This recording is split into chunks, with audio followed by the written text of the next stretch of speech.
That'd be great, thank you.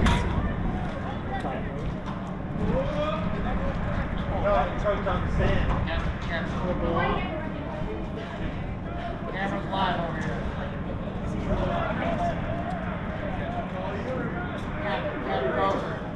Sir? Let this one over live over here on this camera. In case anybody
Very good one.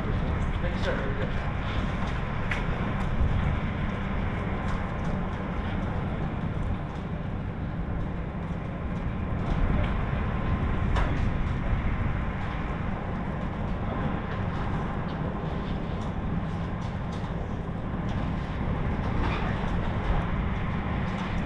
Let's go, close up the gap, hurry up!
Lieutenant Colonel Randy Sicali, commander of the 22nd Training Support Squadron. I stand before you today at a pivotal point in your leadership journey. A leadership journey is one that has a beginning yet no end. Military leaders start that journey with a common set of skills learned in a common training style, directly. The airmen of the 22nd Training Support Squadron led you on a run this morning explaining what the Air Force requires leaders to embody. Clear communication, to be better than those that have led you. Decisiveness under pressure, motivation, to be a cohesive team, and to remember your why, to name just a few qualities. Leadership isn't just about issuing orders, it's about earning respect, motivating action, and building trust. The balance of your airmen or guardians' lives may rest in the decisions you make as their leader. In Module 1, you learn to follow orders with discipline and precision, the foundation of any effective squadron. You are now armed with an initial understanding of what it takes to continue. You understand discipline and its role. You understand teamwork and its benefit. You understand followership and its relation to becoming a leader.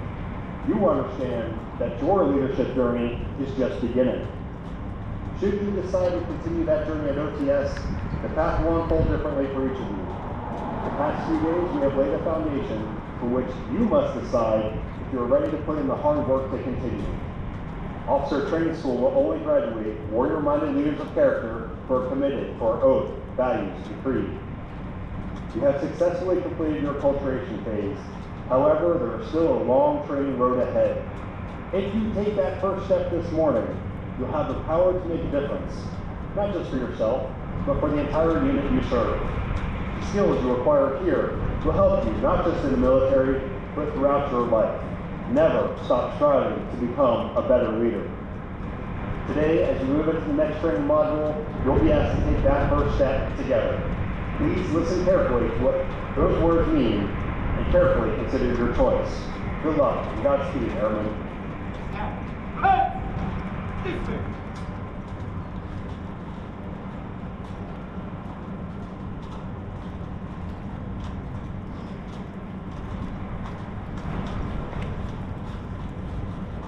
For the first time since the Cold War, the world faces foreign governments that have the resources and capabilities to disrupt the global order, challenging freedom and democracy.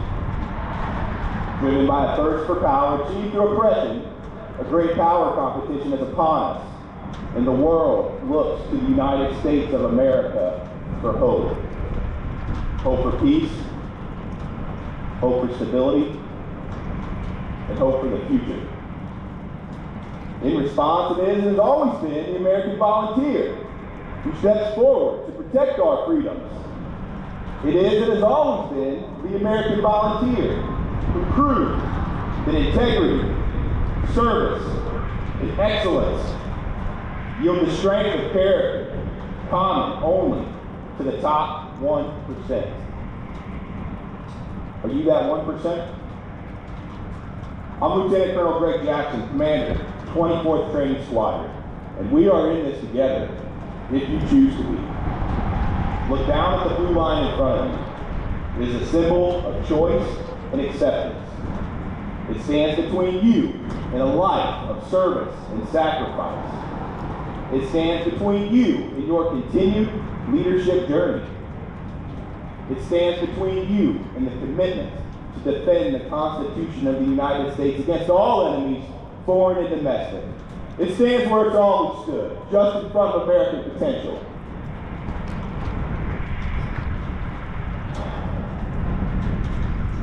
You know, great feats of American courage always begin with a first step, a commitment to action. One that is particularly courageous took place September 11th, 2001, where the passengers of United Airlines Flight 93 revolted against four terrorist hijackers. You remember? It was around 9 a.m. when two hijacked planes crashed into the World Trade Center, and then a third hit the Pentagon. At 9:55, the flight recorder on Flight 93 showed that the plane's autopilot had been reset and was headed towards Washington, D.C. The passengers, they were aware. The 3 other hijacked planes who called with their family members. And at 10:03, after a vigorous struggle, Flight 93 crashed in Pennsylvania. 20 minutes of flight time from our nation's capital. These 40 courageous Americans made a choice and stepped across their line to protect others and destroy those who would threaten us. We remember their sacrifice. We honor their courage. But we also champion their spirit by continuing to face down global tyranny and the enemies of freedom who are motivated by power, multiplied by technology, and misguided by hate. If you step across this line, we will face them together. And if you step across this line, you also enter an environment specifically designed to push you beyond your perceived limits. Make no mistake, we intend to test your resilience. We intend to test your fortitude. We intend to test your commitment. The challenges ahead, they will be hard. But you may find, as those who have come before you found, that the limits that you brought with you are simply self-induced. You may find the next level to your potential. You may find a mindset of courage and hardiness and spirit that can be described only one way. Warrior. You may know right now that this is not for you. That is how you feel when the command is given. Stand fast. You are not yet ready. On the other hand, if you've always known that there's a strength within you that makes you turn towards danger when others are threatened, a strength in you to fight for righteousness, a strength that pushes you to be better and lift those around you, then when the command is given, join us, accept it, and lead the way. The time for deliberation is over. The command is given. If you are ready, step forward now and serve.